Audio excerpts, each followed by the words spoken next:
जब हम हवाई सफ़र के बारे में सोचते हैं तो सबसे बड़ा खतरा क्या लगता है? शायद खराब मौसम या कोई बड़ी सी टेक्निकल खराबी। पर क्या हो अगर खतरा लगभग अदृश्य हो, चुपचाप आसमान में तैरता हुआ? कभी सोचा है कि हजारों किलोमीटर दूर कोई ज्वालामुखी फटे और अचानक आपकी फ्लाइट कैंसिल हो जाए? ये कैसे हो सकता है कि एक दूर दराज की प्राकृतिक घटना हमारी आज की मॉडर्न हाईटेक हवाई यात्रा को पूरी तरह से ठप कर दे? चलिए आज इसी दिलचस्प पहेली को समझते हैं। सवाल यही है और इस पूरे मामले की जड़ भी यही है। एक ज्वालामुखी अफ्रीका में और उसका असर सीधा भारत की उड़ानों पर। सुनने में ये थोड़ा अजीब लग सकता है, लेकिन ये कैसे हुआ? आज हम हाईली गुब्बी ज्वालामुखी के हालिया विस्फोट के जरिए इसी गुत्थी को सुलझाएंगे। तो बात शुरू हुई 23 नवंबर को, जब उत्तरी इथियोपिया में मौजूद हाइले गुब्बी ज्वालामुखी में एक जबरदस्त विस्फोट हुआ। ये कोई मामूली घटना नहीं थी और इसका असर दुनिया भर के आसमान पर दिखने वाला था। और पता है, इस घटना को और भी असाधारण क्या बनाता है? वो ये कि इस ज्वालामुखी में पिछले 12,000 सालों में ये पहला विस्फोट था। जी हाँ, एक ऐसी शक्ति जो 12,000 सालों से सो रही थी, अब वो जाग चुकी थी। जैसे ही इस विस्फोट की खबर आई, भारत में डीजीसीए यानी directorate general of civil aviation फौरन एक्शन में आ गया। उन्होंने सभी एयरलाइंस के लिए एक चेतावनी जारी की। खतना भले ही बहुत दूर हुई थी, लेकिन इसका खतरा सीधे हमारे आसमान की ओर बढ़ रहा था। तो चलिए अब देखते हैं कि ये राख का बादल, इसका सफर कैसा था। ये कोई साधारण धुआं नहीं था, ये हवा में तैरता एक अदृश्य दुश्मन था जो हजारों किलोमीटर का सफर तय करके सीधे हमारे हवाई रास्तों की तरफ आ रहा था। सोचिए, ये विस्फोट इतना ताकतवर था कि इसने राख और गैस के गुबार को आसमान में 14 किलोमीटर ऊपर तक फेंक दिया। मतलब माउंट एवरेस्ट की ऊंचाई से भी कहीं ज्यादा। और पता है क्या? ठीक उसी ऊंचाई पर जहां हमारे हवाई जहाज उड़ते हैं।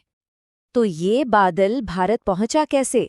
देखिए, 23 नवंबर को विस्फोट के बाद ये बादल लाल सागर पार करके यमन, ओमान और ईरान के ऊपर से गुजरा।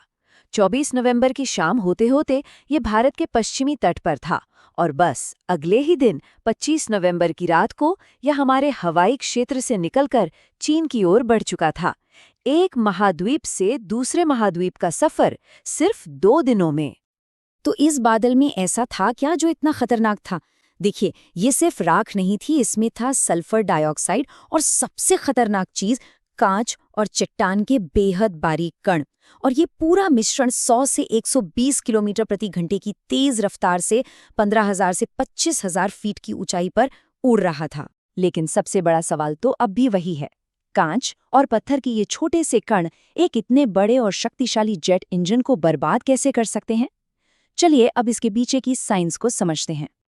पहले फटाफट समझते हैं कि एक जेट इंजन काम कैसे करता है। ये एक सुपर पावरफुल वैक्यूम क्लीनर की तरह हवा को अंदर खींचता है, उसे बहुत ज्यादा दबाता है, उसमें ईंधन मिलाकर जलाता है और फिर उस गर्म गैस को तेजी से बाहर धकेलता है, जिससे हवाई जहाज को आगे बढ़ने की जबरदस्त ताकत यानी थ्रस्ट मिलती है।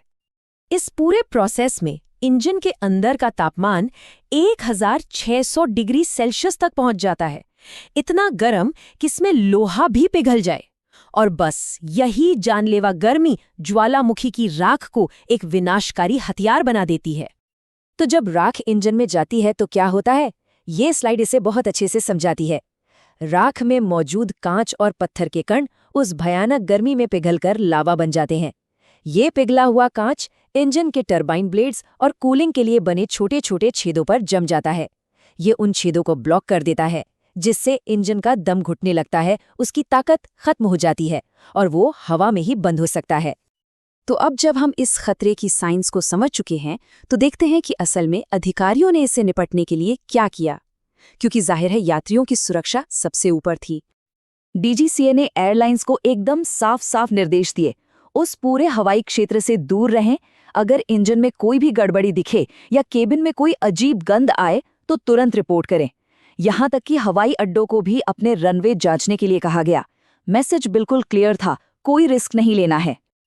और इन निर्देशों का असर जमीन पर साफ दिखाई दिया। एयर इंडिया को दुबई, दोहा और दम्मम जाने वाली अपनी कम से कम 9 उड़ानें रद्द करनी पड़ी। अकासा एयर ने भी जेद्दा और कुवैत जैसे रूट्स पर अपनी उड़ानें रोक दी। यह इस बात का सबूत था कि खतरा कितना असली और गंभीर था। तो इस पूरी घटना से हमें क्या सीखने को मिलता है? ये सिर्फ एक ज्वालामुखी विस्फोट और कुछ रद्द हुई उड़ानों की कहानी नहीं है। ये हमें एक बहुत बड़ी सच्चाई की याद दिलाती है। और वो सच्चाई ये है कि हमारी ये आधुनिक टेक्नोलॉजी से लैस दुनिया आज भी प्रकृति की प्राचीन और अदृश्य ताकतों के आगे कितनी नाजुक है। सोचिए, हजारों किलोमीटर दूर से आया एक ना दिखने वाला कण हमारे सबसे आधुनिक आविष्कारों में से एक को हवा में ही रोक सकता है। आज हम दो ऐसी सच्ची और दिल दहला देने वाली घटनाओं पर नजर डालेंगे जब हवाई जहाज़ों का सामना एक ऐसे दुश्मन से हुआ जिसने उनके ताकतवर इंजनों को एक झटके में खामोश कर दिया और आसमान को मानो पत्थर में बदल दिया। हमारी पहली कहानी हमें ले चलती है साल 1982 में, एक ऐसी उड़ान पर जो एक बिल्कुल सामान्य यात्रा की तरह शुरू हुई, लेकिन देखते देखते हवा में जिंदा रहने की एक जबरदस्त जद्दोजहद में बदल गई। जरा सोचिए, लंदन से न्यूजीलैंड की एक लंबी उड़ान है। यात्री अपनी सीटों पर आराम कर रहे हैं, केबिन क्रू अपने काम में लगा है और विमान एक विशाल बोइंग 747 रात के अंधेरे में शांति से आगे बढ़ रहा है। सब कुछ एकदम वैसा ही था जैसा उसे होना चाहिए था। विमान थी 37,000 फीट की एक बहुत ही महफूज ऊंचाई पर था। इतनी ऊंचाई पर जमीन की सारी परेशानियों से कोसों दूर, ऐसा लगता है कि कुछ भी गलत हो ही नहीं सकता। लेकिन उन्हें ये बिल्कुल नहीं पता था कि वो एक अनदेखे जाल की तरफ तेजी से बढ़े जा रहे थे। और तभी अचानक, बिना किसी चेतावनी के, 4 में से एक इंजन में आग की लपटें दिखाई दीं और वो बंद हो गया। कॉकपिट में अलार्म बजने लगे। ये यकीनन चिंता की बात थी, लेकिन एक 747 3 इंजनों पर भी उड़ सकता है। हालांकि ये तो बस शुरुआत थी।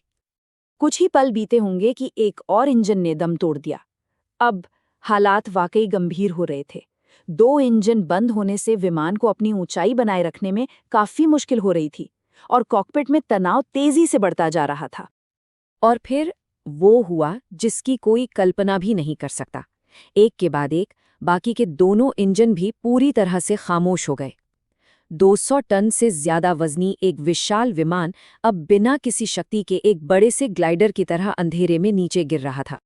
इंजनों के बंद होते ही केबिन का प्रेशर तेजी से गिरने लगा। इसका मतलब ये था कि विमान के अंदर की हवा पतली हो रही थी, जिससे सांस लेना मुश्किल हो जाता है। यात्रियों की जान बचाने के लिए छत से ऑक्सीजन मास्क अपने आप नीचे आ गए। जो एक शांत उड़ान थी, वो अब एक भयानक सपने में बदल चुकी थी। विमान 25,000 फीट से भी ज्यादा नीचे आ गया।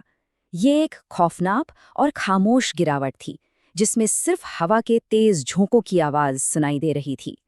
क्रू हताशा में बार बार इंजनों को फिर से चालू करने की कोशिश कर रहा था, पर कोई फायदा नहीं हो रहा था। और फिर लगभग एक चमत्कार की तरह, जैसे ही विमान और नीचे घनी हवा में आया, पायलटों ने एक इंजन को फिर से चालू कर लिया, और फिर दूसरा, और उसके बाद तीसरा।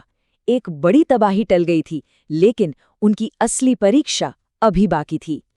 जब वो हवाई अड्डे के पास पहुंचे तो उन्हें एहसास हुआ कि विंडस्क्रीन पर किसी चीज ने इतनी बुरी तरह खरोंचे डाल दी हैं कि बाहर देख पाना लगभग नामुमकिन था।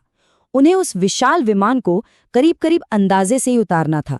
ये उनकी हुनर और हिम्मत का आखिरी इम्तिहान था। विमान तो सुरक्षित उतर गया, लेकिन एक बहुत बड़ा सवाल सबके जहन में था। एक ऐसा सवाल जिसने पूरी एविएशन इंडस्ट्री को हिलाकर रख दिया। जांच करने वालों के सामने यही सबसे बड़ी पहेली थी। 4 शक्तिशाली जेट इंजनों का एक साथ फेल हो जाना, ऐसा तो कभी सुना ही नहीं गया था। ये कोई आम तकनीकी खराबी तो बिल्कुल नहीं थी। किसी बाहरी चीज ने विमान पर हमला किया था। तो आखिर इसका जिम्मेदार कौन था? असल में विमान अनजाने में पास के माउंट गलुंगगुंग ज्वालामुखी से निकली राख के एक बादल में घुस गया था। ये राख के कण इतने महीन थे कि रडार पर भी नहीं दिखे, लेकिन जैसे ही ये गर्म जेट इंजनों के अंदर गए, ये पिघलकर शीशे जैसे पदार्थ में बदल गए, जिसने टरबाइन ब्लेड को जाम कर दिया और इंजनों का दम ही घोंट दिया। कोई भी सोच सकता है कि ये एक अनोखी घटना थी, एक ऐसा हादसा जो दोबारा नहीं होगा।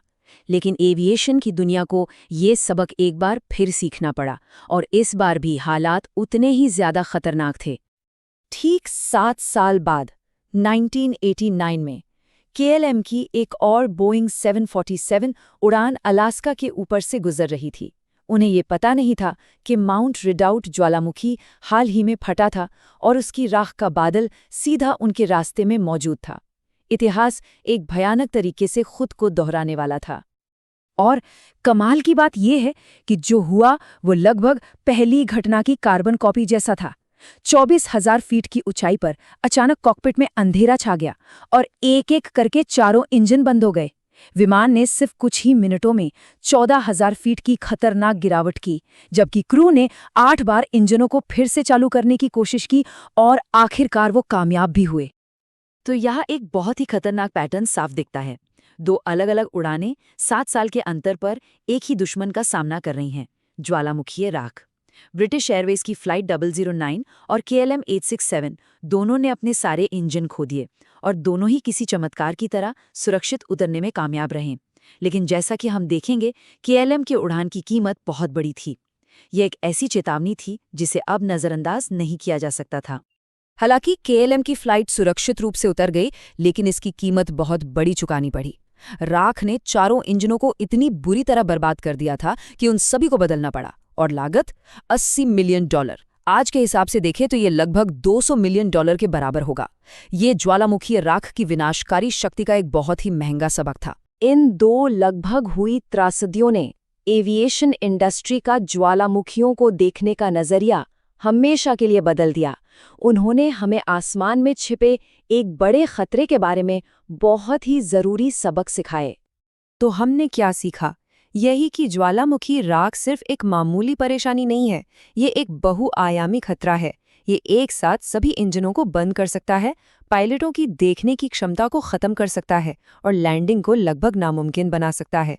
इन्हीं घटनाओं के बाद वोल्केनिक ऐश एडवाइजरी सेंटर्स यानी VACS जैसे सिस्टम बनाए गए ताकि दुनिया भर में राख के बादलों को ट्रैक किया जा सके और विमानों को उनसे दूर रखा जा सके।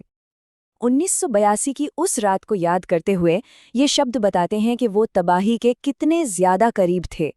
अगर क्रू उन इंजनों को फिर से चालू नहीं कर पाता तो कहानी का अंत बहुत बहुत अलग होता। ये घटनाएं हमें याद दिलाती हैं कि आसमान हमेशा उतना मेहरबान नहीं होता जितना वो दिखाई देता है। ज्वालामुखी राख एक ऐसा खतरा है जिसके बारे में अब हम जानते हैं और उससे बचने के लिए तरीके भी अपनाते हैं। लेकिन ये हमें सोचने पर मजबूर करता है, और कौन से ऐसे अनदेखे खतरे हैं जो हमारी इतनी उन्नत तकनीक को चुनौती दे सकते हैं। ये एक ऐसा सवाल है जो एविएशन सेफ्टी एक्सपर्ट्स को हमेशा सतर्क रखता है। वीडियो देखने के लिए बहुत धन्यवाद।